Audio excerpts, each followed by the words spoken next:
Σήμερα είμαστε σε μια εποχή που υποφέρουμε όλοι. Αλλά ο καθένας μας θεωρεί ότι φταίει ο άλλος που υποφέρουμε εμείς. Στην πραγματικότητα υποφέρουμε εξαιτίας μας.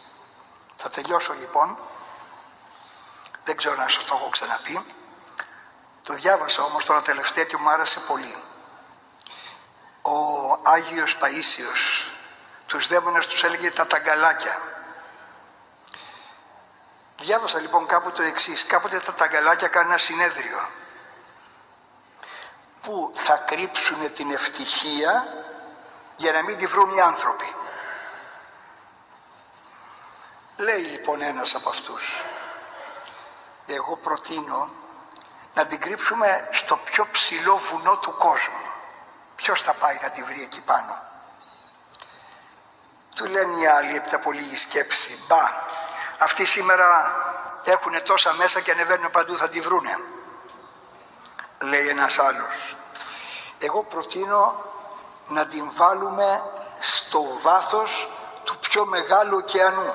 Ποιος θα φτάσει εκεί? Λέει αυτοί σήμερα έχουν υποφρύχια, έχουν ένα σωρό πράγματα, θα τη βρούνε. Ένα λέει ταγκαλάκι μικρό δεν μίλαγε. Και του λένε οι άλλοι: εσύ μικρέ τι λες? Εγώ, λέει, έχω μια άλλη σκέψη. Να κρύψουμε την ευτυχία των ανθρώπων εκεί που δεν θα πιστέψουν ποτέ ότι υπάρχει. Γι' αυτό και δεν θα τη βρούνε ποτέ. Τους έκανε εντύπωση. Λέει: καλή σκέψη σου, αλλά δηλαδή πού να την κρύψουμε? Σας προτείνω να κρύψουμε την ευτυχία των ανθρώπων μέσα στην ψυχή τους. Δεν θα τη βρούνε ποτέ, γιατί δεν θα πιστέψουν ότι υπάρχει εκεί. Αυτό είναι το δράμα το δικό μας. Ο Θεός μας το είπε: η βασιλεία του Θεού εντός ημών εστι. Εμείς την ψάχνουμε έξω και αυτό δεν τη βρίσκουμε ποτέ. Εγώ εύχομαι και ευχηθείτε κι εσείς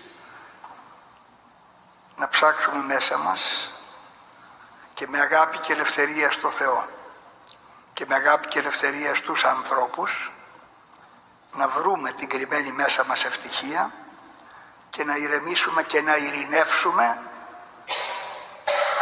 και τότε πια θα έχουμε ανακαλύψει και το νόημα και την ομορφιά της ψυχής μας.